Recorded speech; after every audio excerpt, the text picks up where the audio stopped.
नमस्कार। हम अपने निर्धारित समय पर आप सब निश्चित रूप से उपस्थित हो गए होंगे, क्योंकि समय का अनुपालन, समय का अनुशासन अत्यधिक आवश्यक है। आशा करता हूँ कि सभी लोग उपस्थित हो गए होंगे। कल स्वर भेद पर चर्चा की गई थी। कुछ लोगों ने जिज्ञासा भी प्रकट की है।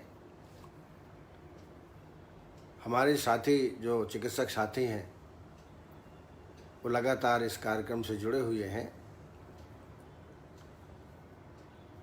डॉक्टर संजय कुमार सिन्हा जी,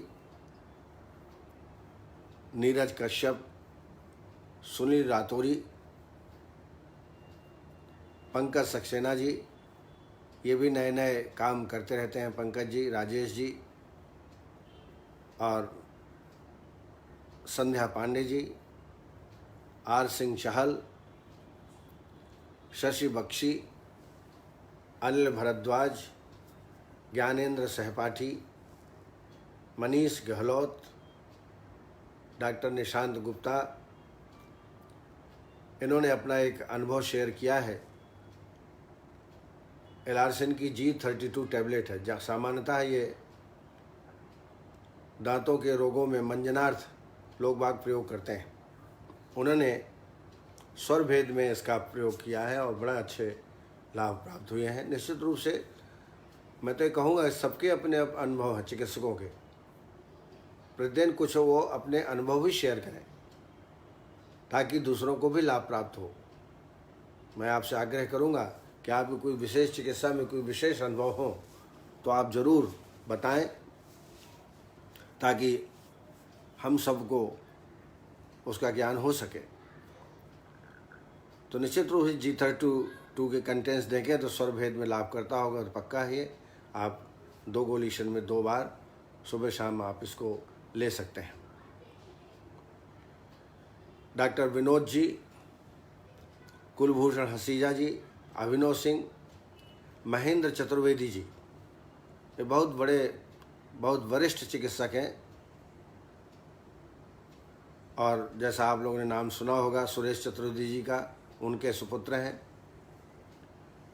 मोनिका जी, विजय वर्मा जी, विकास चौधरी जी, घनश्याम शर्मा, डॉक्टर योगदत्त शर्मा, पटेल साहब, प्रमाण पटेल, इन्होंने थ्रॉट एलर्जी और इरिटेशन होता है, अगर हो तो क्या ट्रीटमेंट देना चाहिए। वाकई ऐसे रोगी मिलते हैं जिसमें थ्रॉट में इरिटेशन होता है, फेरेंजाइटिस भी होता है और इरिटेशन होता है, पेशेंट को तकलीफ होती है, कभी कभी बुखार भी आ जाता है। ऐसी अवस्था में पंचकोल क्वाथ से गंडूस और कवल धारण कराएं। 2 दिन पंचकोल क्वाथ से गंडूस और कवल धारण, और तीसरे दिन मूर्छित तिल तैल या सहचर तैल या नारायण तैल या दशमूल तैल का कवल धारण कराएं। इससे बहुत आराम प्राप्त होगा। इसके अलावा आप सब करते ही हैं, गर्म पानी, नमक और हल्दी डाल के गार्गलिंग कराएं। इसके साथ इसमें नस्यकर्म काफ़ी अच्छा लाभ करेगा। उसमें पिपली और अपामार्ग, इनका बराबर मात्रा में चूर्ण तैयार कर लें। इसका धमापन नस्य 3 मिलीलीटर प्रमाण में दे सकते हैं, जैसा मैंने कई बार बताया है, या अवपीड़न नस्य 2 चम्मच रात्रि में भिगो दें, प्रातःकाल उसको मसल के छान लें सफ़ेद कपड़े से, और 6 बूंद सुबह 6 बूंद शाम को डालें। जब आप अवपीड़न नस्य करते हैं तो 2 दिन स्नेह नस्य करना चाहिए। इससे रोगी को बहुत लाभ करेगा। योग में इसमें टंकण भस्म, रस पिपरी और त्रिभुवन कीर्ति रस और टंकण 250, त्रिभुवन कीर्ति 125 मिलीग्राम मिला करके ये एक खुराक है, दिन में 2 या 3 बार इसका सेवन कराएं शहद के साथ। इसके अलावा आरोग्यवर्धनी 2 गोली सुबह 2 गोली शाम को जरूर देवें। सेप्टिलिन का भी प्रयोग इसमें किया जा सकता है। हरिद्राखंड का भी इसमें लाभ मिल सकता है। तो इन योगों को प्रयोग करने से जो इरिटेशन है वो ख़त्म होगा। अगर इससे भी न जाए तो एक काढ़े का आप ज़रूर सेवन करें, बहुत ही ये काढ़ा उपयोगी है। मुलैठी, कंटकारी और गिलोय, मुलैठी, कंटकारी, गिलोय, ये 100-100 ग्राम लेके यौकुट कर लें और 4 चम्मच ये काढ़ा यौकुट किया हुआ 4 कप पानी डाल के पका लें। 1 कप बचे तब तक इसको पकाएं। ऐसा 1 कप सुबह शाम को खाली पेट में सेवन कराएं। आप देखेंगे एक 15 दिन के उपयोग करने से रोगी ठीक हो जाता है, बशर्ते कि ज़्यादा तीखा, ज़्यादा ठंडा, क्योंकि निदानम परिवर्जनम, सामान्यतः क्रियायोगो निदानम, निदान का परिवर्जन पहले ही करना चाहिए। तो ये ट्रीटमेंट आप इसमें थ्रोट एलर्जी में दे सकते हैं। डॉक्टर उषा तभानी, अर्चना जायसवाल, चरित मूर्ति, निशांत जी, निशांत गुप्ता जी, नीतू सिंह, विनय मित्तल जी, डॉक्टर शिल्पा पालस्कर, सुनीता राणा, बन्ना पाठक, हमेशा जिज्ञासु, बहुत सीनियर फिजिशियन है लेकिन फिर भी उनके मन में हमेशा उत्कंठा बनी रहती है, वो हमारे साथ हैं। प्रभात पटेल जी, राहुल रघुवंशी जी, योगेश महाजन जी, रीना शर्मा कौशिक जी, अर्चना वर्मा, पवन जोगी, सायराम पुट्टूर, विजय सैनी जी, सुनीता राणा, ज्योति गोदरा जी। अभिनव सिंह ने एक प्रश्न उपस्थित किया है कि रूक्ष विरेचन क्या है। आचार्य चरक ने कहा है कि यदि जिसमें सम्यक स्नेह के लक्षण न प्राप्त हुए हों तो उसमें स्निग्ध विरेचन करना चाहिए, और जिसमें अति स्नेह हो गया हो उसमें रूक्ष विरेचन देना चाहिए। ये विरेचन का भेद है। स्निग्ध विरेचन माने कैस्टर ऑयल डाल करके विरेचन कराएं, और रूक्ष विरेचन माने उसमें कोई ऑयल न डालें, सिर्फ कुटकी, अमलतास, त्रिव्रत, निशोथ जिसको कहते हैं, अमलतास, इनके द्वारा विरेचन कराएं। ये रूक्ष विरेचन है। तो आप समझ गए होंगे कि जब अति स्निग्ध के लक्षण हो तो रूक्ष विरेचन देना चाहिए, और सम्यक स्नेह के लक्षण न प्राप्त हो तो स्निग्ध विरेचन पेशेंट में देना चाहिए। अब आइए आज हम हिक्का रोग का अवलोकन करेंगे। जैसा कि आप जानते हैं, सामान्यतः कुछ खाने पीने से हिक्का उत्पन्न हो जाती है और अपने आप शांत भी हो जाती है, लेकिन कई बार हिक्का शांति ही नहीं होती है, बड़ी तकलीफ होती है पेशेंट को। और आप जानते हैं कि कई रोगों के अंत में हिक्का उत्पन्न होती है, और मृत्यु के समय तो हिक्का उत्पन्न होती ही है। इसलिए हिक्का के बारे में भी जान लेना आवश्यक है। चरक ने श्वास हिक्का के निदान, संप्राप्ति और चिकित्सा एक समान बताई है, परंतु लक्षणों एवं पीड़ादायक होने से हिक्का का पर्याप्त भिन्नता है। श्वास के द्वारा श्वास की जो लक्षण है कुछ अलग है, हिक्का के लक्षण कुछ अलग है, लेकिन ये कहा है कि दोनों का उत्पत्ति स्थान कह वातात्मकावेतो पित्तस्थान समुद्भव। हिक्का और श्वास दोनों की उत्पत्ति एक ही स्थान से होती है, संप्राप्ति भी लगभग एक जैसी ही है, इसलिए संभवतः चरक ने एक साथ वर्णन किया है। परंतु चिकित्सा में काफ़ी विभिन्नता है। लाइन ऑफ ट्रीटमेंट एक ही है दोनों का, लेकिन चिकित्सा में काफ़ी भिन्नता प्राप्त होती है। हिक्का की उत्पत्ति महास्रोतस में क्षोभ होने तथा डायफ्राम के अचानक स्पाज्म के द्वारा होती है।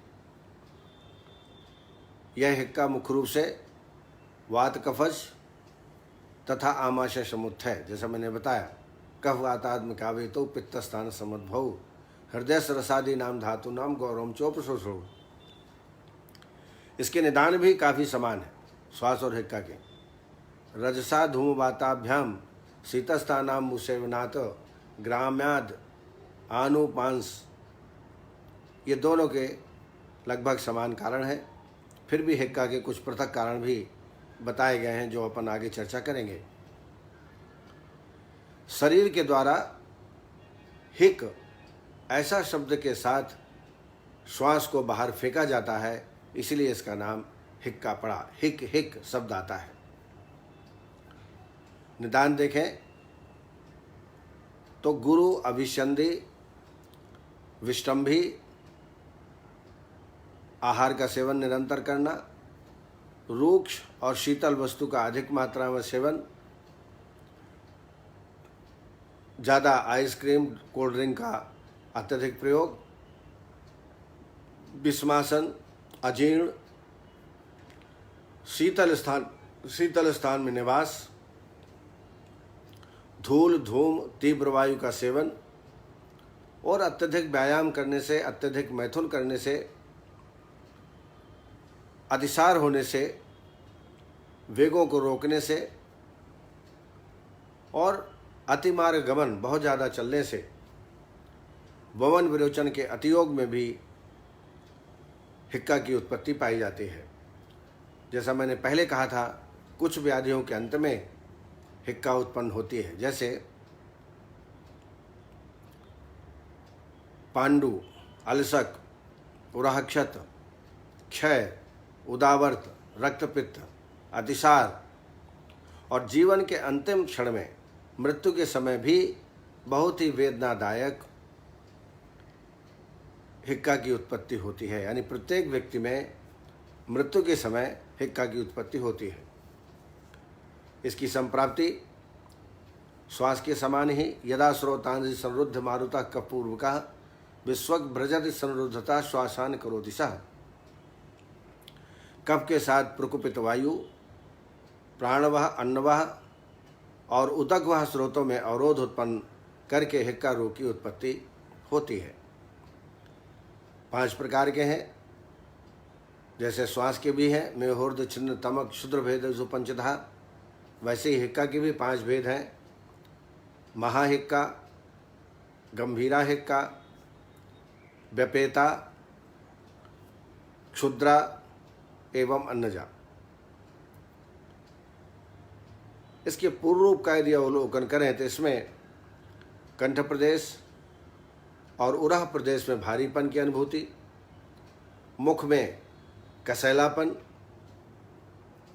आधमान और थकावट, ये इसके पूर्व रूप हैं। प्रमुख इसका लक्षण है कि जब हिक्का आती है तो ऐसा लगता है कि यकृत, प्लीहा तथा आंत्र को वेग के साथ मुख द्वारा निकालने जैसी अनुभूति होती है और हिक हिक शब्द की उत्पत्ति होती है। मुहुर्मुहुः वायुः उदेति सस्नो यकृत प्लीहांत्राणि मुखादि वाक्षिपन सघोस्वा नासु हि नस्तुन यतस्ततस्तु हिक्केते भिदीते बुधई है। जैसा मैंने बताया, हिक्का 5 प्रकार का है। 1 2 2 लक्षण, 3 3 लक्षण जान लें।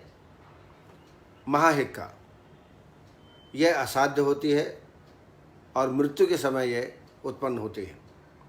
1 2 या 3 एक साथ इसके वेग आते हैं। ज्ञान संपूर्ण रूप से नष्ट हो जाता है।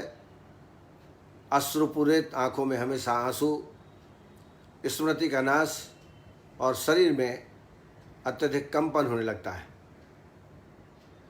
जैसा मैंने बताया, यह असाध्य है।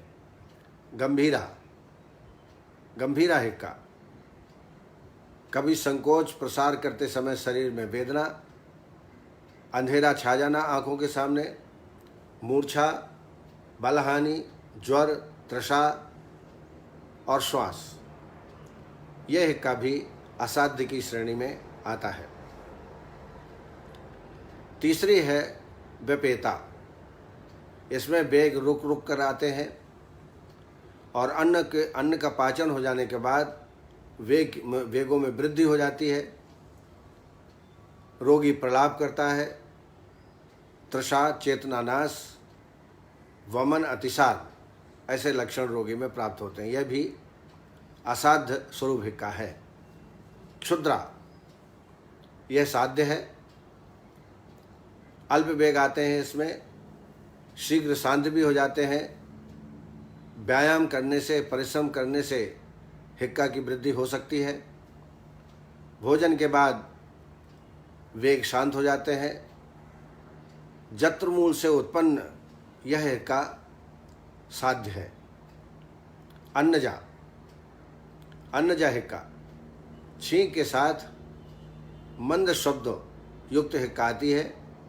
जलपान करने और भोजन के बाद शांत हो जाती है।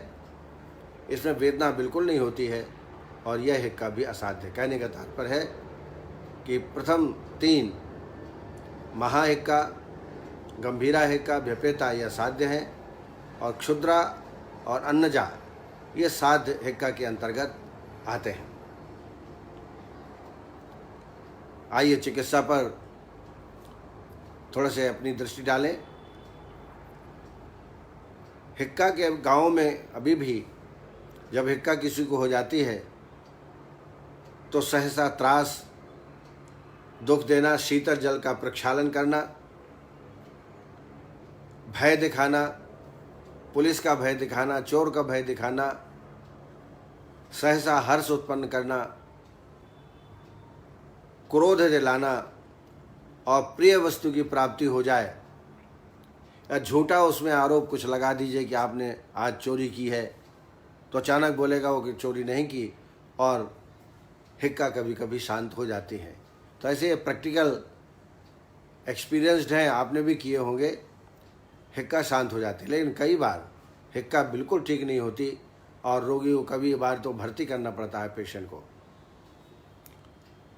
लाइन ऑफ ट्रीटमेंट है इसका स्नेहन, स्वेदन, वमन, नस्य और धूम्रपान। स्नेहन कराएं, आभ्यंतर स्नेहपान कराएं, वासाघृत इसके लिए ठीक रहेगा आभ्यंतर स्नेहपान करने के लिए। उसके बाद सम्यक स्नेह लक्षण मिल जाने के बाद स्वेदन कराएं, सब सर्वांगवाद स्वेद, और उसके बाद वमन करा दें। वमन के लिए निशोथ, त्रिफला और अमलतास गुदा 30-30 ग्राम लेके काढ़ा बना लें। 30 ml कैस्टर ऑयल मिला करके विरेचन दे दें। उसके बाद संसर्जन कम करें। नस्य बड़ा उपयोगी है, नस्य चिकित्सा इसके लिए बहुत उपयोगी है। इसमें अवपीड़न नस्य, अजवाइन, पिपली और अपामार का अवपीड़न नस्य देवें। 2 दिन स्नेह नस्य देवें। निश्चित रूप से पेशेंट में लाभ प्राप्त होगा। इसके बाद धूम्रपान। धूम्रपान स्नेहिक, वैरेचनिक, प्रायोगिक तरीके से औषधियों का उल्लेख है, उनका प्रयोग कर सकते हैं। अन्यथा कंटकारी अजवाइन, इनको निर्धूम अग्नि में डाल करके इसका धूम्र पान कराएं, धूम्रनस्य कराएं। इससे रोगी को बहुत अच्छा लाभ होगा। सिर्फ अजवाइन के धुआं देने से भी रोगी को बहुत आराम प्राप्त होता है। इसके अलावा कुछ अनुभूति योग मैं आपको बताने जा रहा हूँ।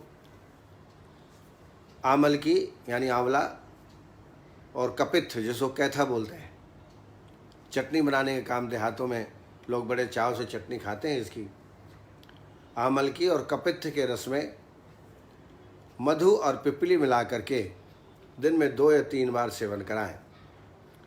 आमल की और कपित्थ, आमल की 5 ग्राम, कपित्थ रस 10 ml, मधु और पिपली मिला करके सेवन कराएं। इससे 1 हफ्ते के अंदर हिक्का ठीक हो जाती है। इसके अलावा हरित की चूर्ण 2 ग्राम, हरित की चूर्ण 2 ग्राम शहद के साथ 1-1 घंटे में चटाएं इससे भी रोगी को तत्काल लाभ प्राप्त होता है। काली मिर्च का चूर्ण 2.5 ग्राम ले लें और शहद के साथ पुनः पुनः सेवन कराएं। जैसे मैंने बताया था, हिक्का, श्वास, त्वचा आदि ऐसे रोग हैं जिसमें पुनः पुनः औषधि देना पड़ती है। यहाँ 2BT 2D से काम नहीं चलता है, ये ध्यान आपको रखना है। मयूर पिच्छ भस्म बहुत ही प्रसिद्ध चिकित्सा है हिक्का की। मयूर पिच्छ भस्म 250 मिलीग्राम और पिपली चूर्ण 2.5 ग्राम। मयूर पिच्छ भस्म 250, पिपली चूर्ण 2.5 ग्राम, इन दोनों को मिला के शहद के साथ चाटन करवाएं दिन में 2 या 3 बार। इससे भी हिक्का में अत्यधिक लाभ प्राप्त होता है। इसके अलावा कुटकी चूर्ण 2.5 ग्राम और शुद्ध गैरिक 250 मिलीग्राम। कुटकी चूर्ण 2.5 ग्राम, शुद्ध गैरिक 250 मिलीग्राम लेकर के शहद के साथ इसका सेवन दिन में 2 या 3 बार कराएं और ऊपर से उष्ण जल पिलाएं। इसके अलावा एक योग और है, छोटी पिपली, खजूर और मुस्तक। छोटी पिपली 2.5 ग्राम, खजूर 5 ग्राम, मुस्तक 2.5 ग्राम, इन तीनों को मिला करके शहद के साथ इसका सेवन 2 या 3 बार पेशेंट को कराएं। कुछ नस्य के योग बहुत उपयोगी हैं क्योंकि श्वास रोगी में तत्काल चिकित्सा की आवश्यकता होती है। तो मेरे अनुभव में आया है, श्वास का वेग हो या हिक्का का वेग हो, प्याज का सुरस या लहसुन का सुरस 4-4 बूंद नासा में डालें, रोगी को तत्काल आराम प्राप्त होता है। ये मेरा अनुभूत प्रयोग है और चरक में इसका उल्लेख भी है। इसके अलावा मुलहटी चूर्ण, पिपली चूर्ण और शर्करा, इनका बारीक चूर्ण कर लें, 5 ग्राम की मात्रा लें और मधु मिला करके अवपीड़न नस्य दे सकते हैं। यह भी बड़ा उपयोगी नस्य है। एक सिंपल सा नस्य और बता रहा हूँ, सैंधव और सुखोष्ण जल। सैंधव 2.5 ग्राम, सुखोष्ण जल करीब 10 ml, दोनों को मिला करके और 6-6 बूंद की मात्रा दिन में 2 बार नस्य के रूप में देवें। सैंधव और सुखोष्ण जल, सैंधव की मात्रा 2.5 ग्राम, सुखोष्ण जल 10 ml, दोनों को मिला करके और नस्य देवें। बड़ा उपयोगी है और शीघ्र लाभकारी है। इसके अलावा एक और अनुभूति योग है, रक्त चंदन। रक्त चंदन को स्त्री दुग्ध में घिसें, जैसे चंदन घिसते हैं वैसे ही रक्त चंदन स्त्री के दुग्ध में घिस करके 4-4 बूंद नस्य देने से भी तत्काल हिक्का चली जाती है। इसके अलावा सोंठ चूर्ण और गुड़, सोंठ चूर्ण 2.5 ग्राम, गुड़ 5 ग्राम, दोनों को गर्म पानी में घोल लें और 6-6 बूंद की मात्रा नस्य में देवें, दोनों नासा में देवें। शुंठी चूर्ण और गुड़, शुंठी चूर्ण 2.5 ग्राम, गुड़ 5 ग्राम, गर्म पानी में घोल लें, छान लें। 6-6 बूंद की मात्रा दोनों नासा में देवें, दिन में 2 बार। एक रस योग भी है, मयूर पिच्छ भस्म 250 मिलीग्राम, हिक्कांतक रस 125 मिलीग्राम, श्वास कुठार रस 125 मिलीग्राम। फिर से रिपीट कर रहा हूँ, मयूर पिच्छ भस्म 250 मिलीग्राम, हिक्कांतक रस 125 मिलीग्राम, श्वास कुठार रस 125 मिलीग्राम। कभी कभी हिक्कांतक रस नहीं मिलता है तो मयूर पिच्छ और श्वास कुठार रस का ही प्रयोग आप कर सकते हैं। निश्चित है पेट में आध्वान होता है, वायु की विगुणता होती है, तो हल्का रेचन के लिए घृत भारजित या एरंड भारजित, एरंड भ्रष्ट हरित की आधा चम्मच रात को सोते टाइम दे दें तो मोशन क्लियर होगा, आध्मान नहीं होगा और हिक्का में भी लाभ होगा। क्योंकि अपान वायु की विगुणता से निश्चित है हिक्का की उत्पत्ति हो सकती है। अपान वायु यदि नीचे की ओर गति हो जाए, मोशन अच्छा हो जाए तो हिक्का अपने आप शांत हो सकती है। आवश्यकता पड़ने पर शंख बटी 2-2 गोली दिन में 2 या 3 बार दे सकते हैं। इसके अलावा पिप्पली चूर्ण, कुछ भी नहीं मिले तो पिप्पली चूर्ण शहद के साथ दिन में 3-4 बार चटाएं, इससे भी रोगी को लाभ प्राप्त होगा। आसो अरिष्ट में कनकासो और 10 मूलारिष्ट। कनकासो 2 चम्मच पानी भोजन के बाद, या 10 मूलारिष्ट 2 चम्मच अर्थात 10 ml पानी भोजन के बाद दोनों टाइम इसका सेवन कराएं। चूँकि इसमें हिक्का रोगी में रुक्षता आ जाती है, इसलिए वासा घृत का संशमन देना चाहिए। 10-10 ग्राम भोजन के आधा घंटे पहले दोपहर को और आधा घंटे शाम को। इससे शरीर की रुक्षता, साथ साथ में अनुलोमन की प्रक्रिया भी होगी और रोगी को आराम प्राप्त होगा। और जैसा मैंने कहा कि शीतल जल से प्रक्षालन मुख का, भय दिखाना, त्रास दिखाना, आश्चर्य व्यक्त करना, क्रोध दिलाना, सहसा हर्ष उत्पन्न करना, प्रिय वस्तु जो उसको अच्छा लगता है उसकी प्राप्ति हो जाए, यह शब्द करने से हिक्का रोग की शांति हो जाती है। और ये जो ट्रीटमेंट मैंने बताए अनुभूत है तो सद्यः लाभकारी हैं, इनका प्रयोग आप निश्चित करें। बस निदान परिवर्जन के बारे में हमेशा आपको ध्यान में रखना चाहिए। जिन कारणों से हिक्का हुआ हो उनको त्यागना बहुत ही आवश्यक है, नहीं तो हिक्का के बाद रोगी बड़ा कमज़ोर हो जाता है। हिक्का और श्वास यदि दोनों हो तो भी बड़ी तकलीफ है। इसलिए हिक्का श्वास का पेशेंट आता है तो प्रारंभ में तिली तेल ले लें 20 ml और उसमें सेंधव नमक डालकर थोड़ा सा एक बार पका लें और उस तेल से वक्ष प्रदेश में अभ्यंग करें। हिक्का श्वासारितम स्निग्धै आदौ स्वदैहोपाचरेत आक्तम लवण तैलेन नाड़ी प्रस्तर शंकरी है तैरस घृतिता श्लेष्मा स्रोता स्वभिलेते खानी मार्द्वा माज ततो वातानुलोमता। यहाँ स्पष्ट कहा है तिली तेल नमक मिला के वक्ष प्रदेश में अभ्यंग करें। अभ्यंग करने के बाद पत्रपिंड श्वेत या नाड़ी श्वेत करें, उससे कफ ढीला हो जाएगा।